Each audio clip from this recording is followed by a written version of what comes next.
Show. Bom dia, pessoal. Para quem não me conhece, eu sou o Caio Beleze, eu sou arquiteto de segurança aqui na Check Point.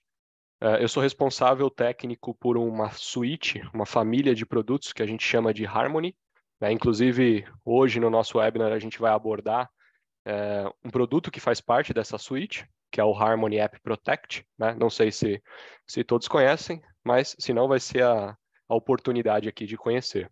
Aí o tema do nosso webinar de hoje é fraude com Pix no seu aplicativo, como evitar golpes envolvendo os seus clientes.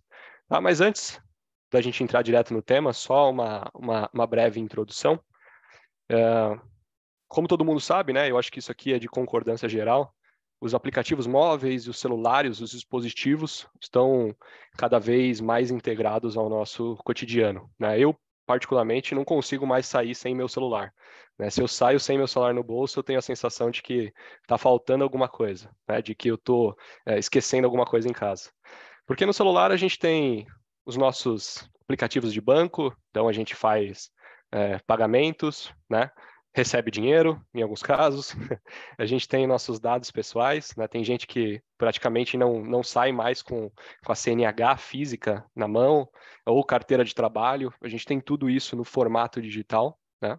Em alguns casos, a gente tem também os usuários que utilizam o mesmo dispositivo para uso pessoal e para uso corporativo. Então, a gente tem lá, dentro daquele mesmo dispositivo, um e-mail corporativo ou até mesmo alguma VPN que permite acesso ao ambiente corporativo, né? Talvez uma intranet ou alguma página privada, corporativa, né?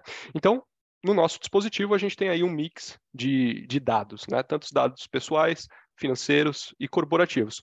Logo, isso, obviamente, acaba sendo um pote de ouro para os nossos bad guys, né, para os atacantes, onde eles conseguem se aproveitar, através de algumas técnicas e táticas, de vulnerabilidades e ameaças aí dentro do nosso dispositivo para roubar dados confidenciais, em alguns casos, dados bancários, como o nosso webinar sugere hoje, né, fazer um roubo através de uma transação financeira, o Pix, por exemplo, enfim, uma série de outras ameaças, né? E aí eu listei algumas na tela só de informativo para vocês. E uma vez que esse ataque é bem sucedido, a gente tem alguns prejuízos, né? E aí aqui existem os dois lados da moeda, né? A gente tem o lado do usuário e o lado da instituição que é responsável, que é dona desse aplicativo para o dispositivo móvel. Então, vou trazer um exemplo aqui para ficar um pouco mais claro esse slide. Não sei se vocês sabem, né, mas em setembro de 2021, a Check Point descobriu, nosso time de pesquisa descobriu ameaças, ou melhor, famílias de malwares, como o Malrino, o PixStealer, que são nada mais do que malwares bancários com o intuito de roubar o seu dinheiro. Basicamente é isso, né? Então, assim, não é uma novidade, né? Não é nada novo para a gente já fala disso há bastante tempo. Mas recentemente, né, surgiu aí o caso do Brasdesk, que foi um caso que ficou bem conhecido, bem famoso, e que inclusive deu origem aqui ao nosso webinar, né? Foi ele que inspirou a gente para fazer esse webinar. E logo, né, com o passar do tempo, a gente viu aí a evolução desses malwares bancários. Então, antes a gente tinha um malware que era capaz de colocar uma tela que a gente chama de overlay, tá? Basicamente, o usuário, quando ele começava ali um processo de Pix, né, de transferência, basicamente aparecia uma tela em cima do aplicativo real, onde ele digitava todos os dados nessa tela, os dados de transferência via Pix. Só que, na verdade, o ataque estava acontecendo por trás, nos bastidores. O atacante estava, nesse momento, direcionando todo o dinheiro da conta do usuário para uma conta falsa, né? Ou para a conta de um laranja, ou para a conta do atacante, enfim. Tá? Então, nesse caso, o usuário ele achava que ele estava fazendo uma transferência para um familiar, para um amigo, para um prestador de serviço, mas, na verdade, o dinheiro dele estava sendo redirecionado para uma conta de um atacante, tá? Uma conta de um laranja. Com isso, a gente tem aqui de novo os dois lados da moeda. né? A gente tem o usuário que tinha o dispositivo vulnerável, né? Que foi explorado por um atacante, e a gente tem o banco, a instituição financeira, que foi alvo desse ataque, né? Junto com o usuário, os dois foram alvos do ataque. O que isso gerou, né, na perspectiva do usuário? Perda de confiança, né? E aqui entra o nosso slide, porque o cliente, muitas vezes, ele associa o problema não diretamente a ele, né? Ele não acha que o problema, a culpa é dele, tá? Por ele ter instalado um aplicativo malicioso no dispositivo móvel dele. E o banco, em muitos casos, também fica ali de mãos atadas, né? Sofrendo até algumas vezes multas, ações judiciais, dano à reputação, dano à marca. Em alguns casos, né, voltando para o mundo mais técnico, até mesmo o roubo do código do aplicativo. Então, tem uma série de problemas que esse tipo de ataque pode ocasionar, não só para o usuário, mas, obviamente, para a instituição financeira ou para o e-commerce, ou, enfim, para a revenda, quem tiver por trás desse aplicativo. E esse, inclusive, é um problema reconhecido pelo próprio Gartner, né? O Gartner diz que as organizações deveriam embarcar uma segurança no seu aplicativo mobile, né? No seu aplicativo de dispositivos móveis.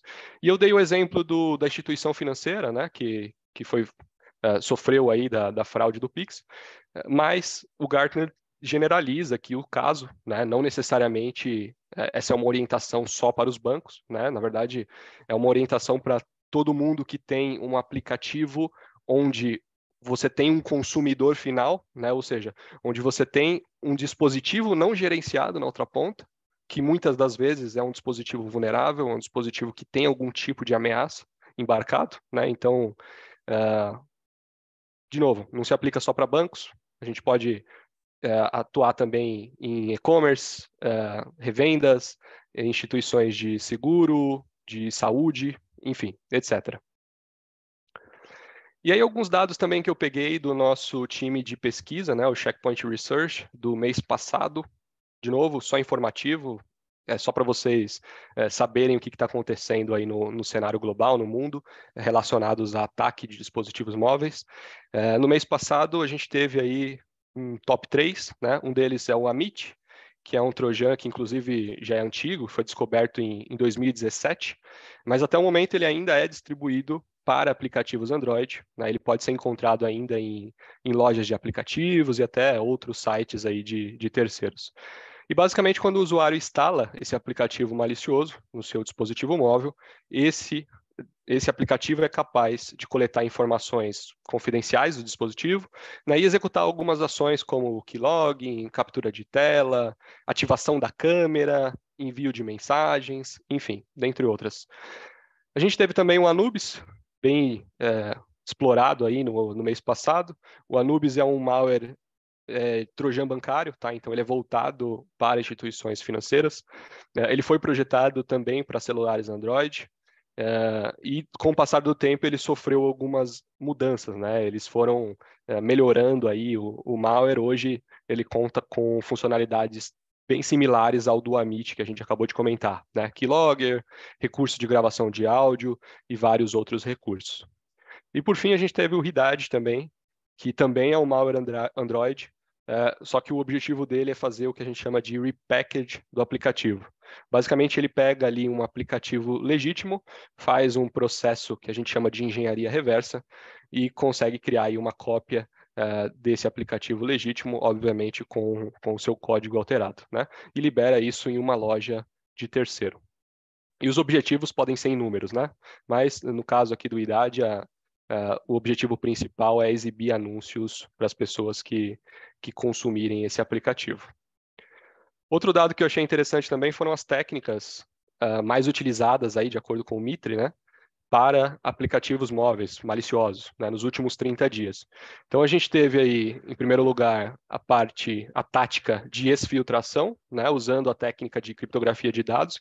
Então o atacante ele criptografa os dados a fim de dificultar o processo de exfiltração, né? Ou melhor, dificultar a identificação dele no processo de exfiltração. Então, fica mais difícil para nós, administradores de segurança, entender que essa exfiltração está acontecendo. Teve também location tracking. Basicamente, o objetivo aqui é saber a localização física do usuário, né? Tivemos também a entrega de aplicativos maliciosos via fontes autorizadas, né? Ou seja, Google Play Store, Apple Play Store. E a gente sabe que quando isso acontece, facilita muito a vida do atacante, né? Porque a Play Store está de fácil acesso para a gente, né? A gente só abre o celular aqui e já faz o download do aplicativo. E a gente viu também táticas de discovery e evasão, né? Basicamente aplicativos capazes de fazer um scan do dispositivo móvel e entender que tipo de segurança que o usuário tem dentro daquele dispositivo, ou até mesmo que banco que ele tem ali instalado naquele dispositivo. Bom, e aí eu falei bastante sobre o cenário global, né, sobre as ameaças, expliquei o problema. Agora, queria trazer para vocês como que a Check Point aborda esse problema, né? Como que a gente apresenta aí a solução, né? Como eu falei, o Harmony App Protect é um produto que faz parte aí da nossa suite, que se chama Harmony, né? E basicamente a ideia dele é adicionar proteção nos primeiros estágios de desenvolvimento do aplicativo móvel. Então a gente pega o seu desenvolvedor, que em alguns casos pode não ter um conhecimento aprofundado de segurança, e entrega para ele uma solução capaz de se integrar no aplicativo e, com isso, garantir uma solução. Então, é fácil de implantar, né? Obviamente, a gente precisa ter um desenvolvedor, uma pessoa que conheça do código para fazer essa integração. E uma vez que a gente tem essa integração do aplicativo com o App Protect, a gente tem toda a inteligência da Checkpoint, toda a proteção que a Checkpoint oferece para o seu aplicativo, né? Lembrando, o seu aplicativo ele pode ser inserido em dispositivos não gerenciados, né? Logo, você pode encontrar dentro desses dispositivos não gerenciados uma série de ameaças e vulnerabilidades. Bom, eu falei de proteção, né? Mas é importante que vocês saibam que a gente cobre aí todas as superfícies de ataque. Então, a gente olha para a camada de aplicação, né? A gente é capaz de fazer aqui uma análise em tempo real do dispositivo e saber quais aplicativos que estão instalados naquele dispositivo, saber se o aplicativo é malicioso ou se é um trojan bancário, enfim. A gente consegue também olhar o contexto em que o nosso aplicativo foi inserido, então a gente consegue ver se o atacante está tentando emular o nosso aplicativo em um ambiente controlado, se ele está tentando fazer o repackage, que eu comentei aí nos slides anteriores, ou se ele está tentando fazer até o tampering, aí, que é a adulteração do código ou do comportamento do nosso aplicativo. Então a gente consegue fazer a proteção para esses vetores de ataque também. A gente olha também para a camada de rede. Então, vamos pegar um exemplo aqui de um usuário que foi num shopping e viu uma rede chamada Starbucks Free. Aí ele foi lá, clicou para se conectar nessa rede, preencheu um formulário e teve acesso ali a uma rede Wi-Fi gratuita, né? A cabeça dele era uma rede Wi-Fi gratuita, mas na verdade nada mais era do que uma rede controlada por um atacante com o intuito de usar uma técnica que a gente chama de man in the middle para roubar dados aí, para roubar informações desse dispositivo móvel. Tá? Então a gente olha também se esse dispositivo móvel está inserido em uma rede insegura, tá? Uma rede maliciosa. E por fim, a gente olha também o dispositivo e o sistema operacional. Então, a gente consegue entender se o nosso aplicativo foi instalado em um Android, em um iOS, qual a versão desse sistema operacional, se essa versão, por estar desatualizada, apresenta algum tipo de vulnerabilidade, ou se existe algum risco na configuração do dispositivo, ou seja, vamos supor que o usuário não instalou a senha na tela de bloqueio, ou então ele permitiu com que fosse possível fazer a instalação de aplicativos de fontes desconhecidas.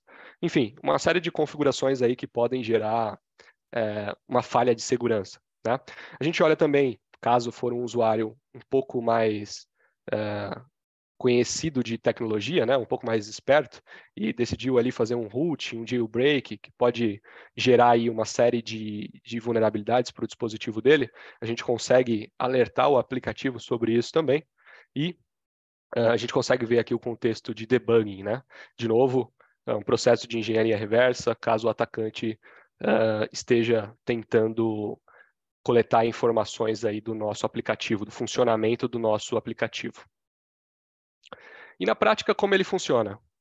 O Harmony App Protect nada mais é que um SDK, tá? Um Software Development Kit, que é integrado no seu aplicativo. E num cenário real, uma vez que ele é integrado, a gente publica esse aplicativo em uma Store, né? Seja Apple Store, Google Play Store, enfim. O usuário vai lá, faz o download do aplicativo, né? E aqui a gente pode ser um download a primeira vez, ou pode ser uma atualização de uma versão do aplicativo já existente. E uma vez que ele abre o aplicativo já com o SDK embarcado, a gente faz todo o processo de scan daquelas superfícies de ataque que eu comentei no slide passado. A gente olha ali os aplicativos, a gente olha o contexto de rede e sistema operacional.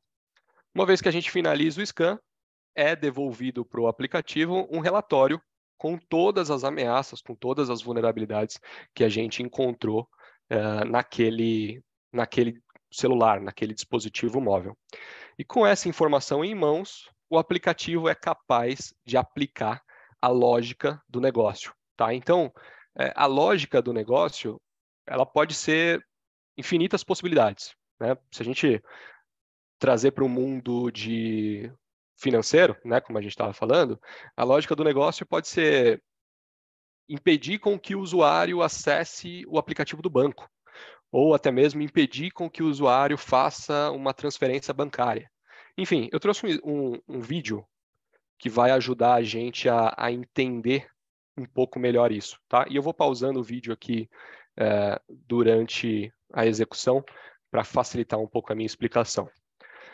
Então aqui eu tenho um aplicativo simula um aplicativo bancário, né, o Bree Bank. É só um aplicativo de demonstração que a gente criou aqui para mostrar o SDK na prática, né? E aqui no começo do vídeo, o usuário está fazendo o login no aplicativo do banco com a conta e a senha dele. E no momento em que ele faz o login, começa um processo de scan. Quem está fazendo esse scan é o SDK, tá? É o Harmony App Protect.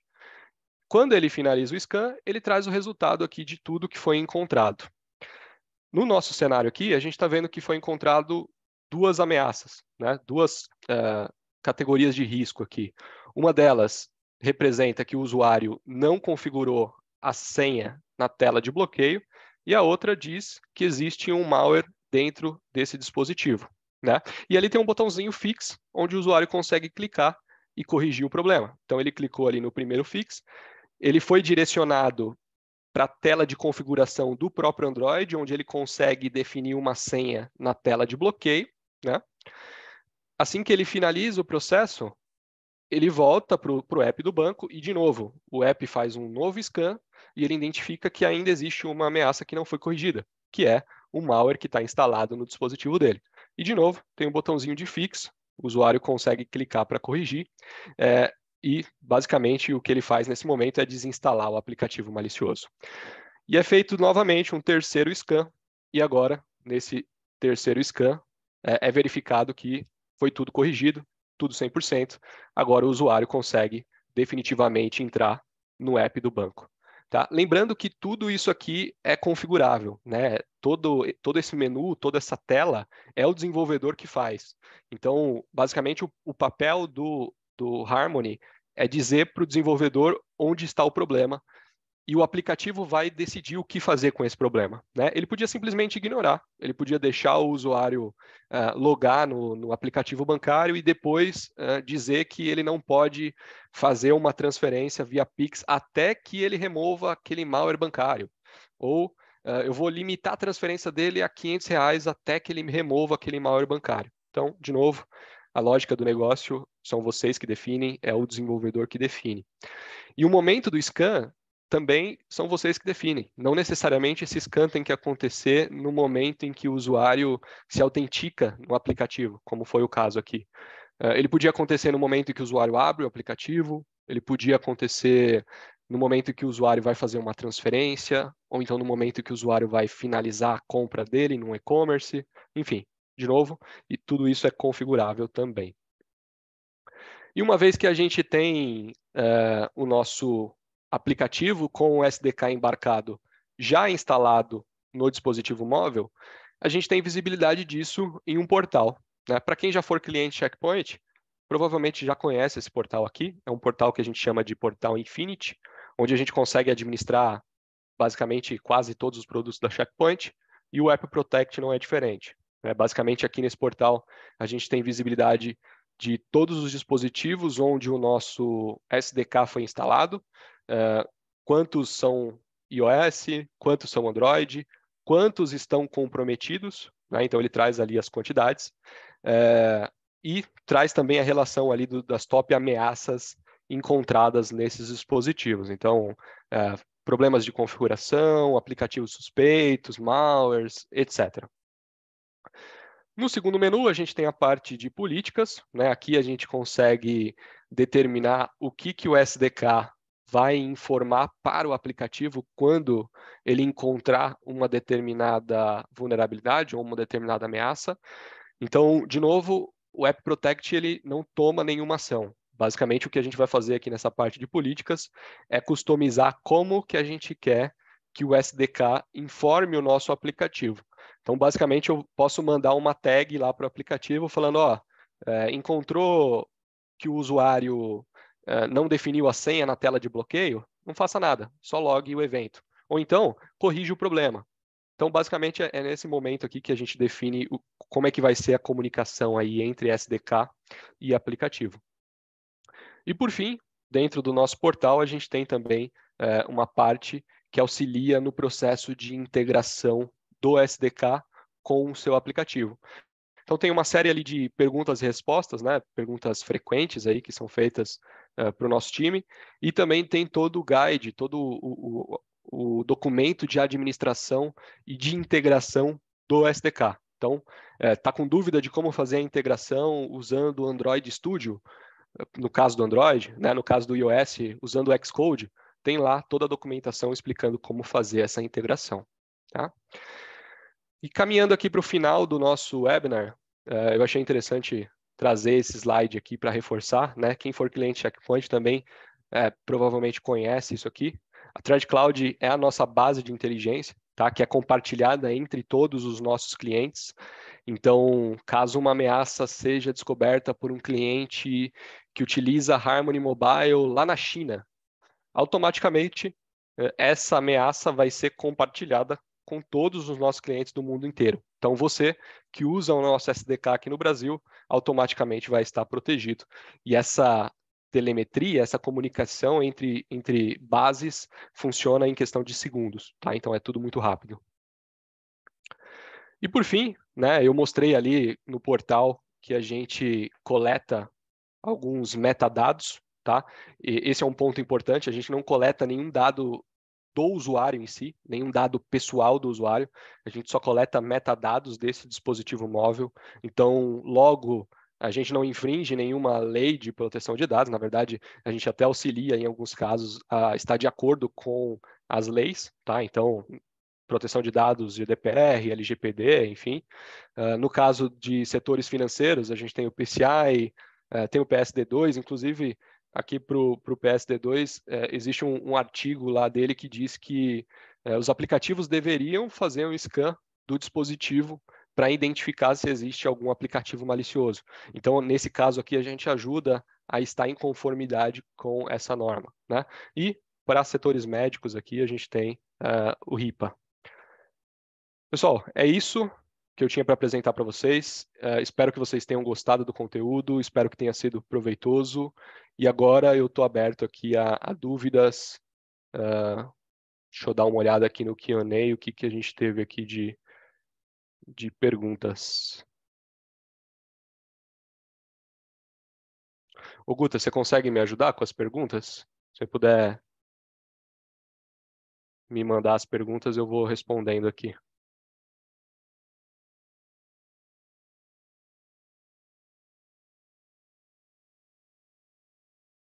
Acho que a Guta pode ter caído. Então eu vou Eu não Ah, caí não, Caio. É que ah, você mandou no chat aqui, eu né? estou recebendo pergunta, mas é que eu não estou conseguindo colocar aqui no chat, no Q&A. Então, eu vou colocar no chat para você a pergunta que o pessoal está mandando. Ah, legal, legal. Então, primeira pergunta, quais os sistemas operacionais o produto suporta? Boa pergunta.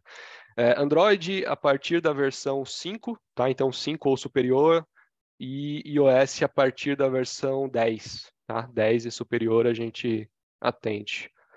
Próxima pergunta, quais permissões o SDK requer para o aplicativo solicitar do usuário? Boa. Na verdade, a gente não precisa de nenhuma permissão extra. Então, as permissões que o seu aplicativo pede para o usuário já são suficientes para que o SDK funcione corretamente. Em caso de lentidão na rede, no momento de realizar a comunicação com a Thread Cloud, o que acontece? Boa pergunta também. A gente tem já definido aqui um timeout, né? Então, caso exista algum problema de comunicação com a Thread Cloud, fica a critério de vocês definir o que acontece. Na prática é isso. Então, você pode aumentar o timeout ou diminuir o timeout, né? Caso esse problema de comunicação aconteça, o usuário não vai ser impactado por isso, né? Então, ele vai conseguir utilizar o dispositivo móvel dele, o seu aplicativo, sem nenhum problema. Obviamente, ele só não vai ter todo o scan completo aí, usando a Thread Cloud por esse problema de comunicação. Temos mais perguntas, Guta? Tem mais no Q&A agora, tem uma pessoa mandou aqui no Q&A. Deixa eu dar uma olhada aqui. Como é realizado o licenciamento? Boa pergunta, Herbert. Ele é por aplicativo instalado, tá? Então, uma vez que a gente lança o aplicativo na Apple Store, na Google Play Store, o usuário faz o download do aplicativo já com o nosso SDK embarcado. No momento em que isso aparece lá no nosso portal, a gente entende que esse aplicativo está sendo consumido, logo ele conta como uma licença, tá?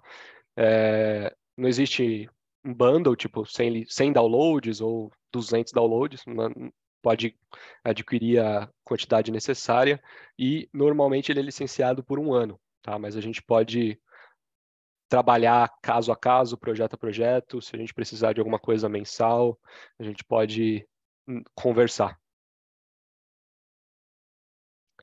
Acho que são essas as perguntas. Se alguém tiver mais alguma, pode mandar aqui no Q&A. Mas eu só recebi essas por enquanto. Acho que chegou mais uma aqui, Guta. Qual que é o tamanho do SDK? Ele tem tamanhos variados, tá? Para Android, ele tem um tamanho de 1.3 mega e para iOS 6 mega, tá? Até o momento, na versão atual.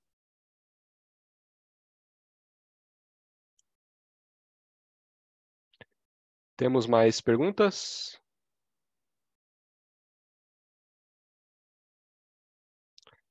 Acho que não. Conseguimos finalizar aqui no horário.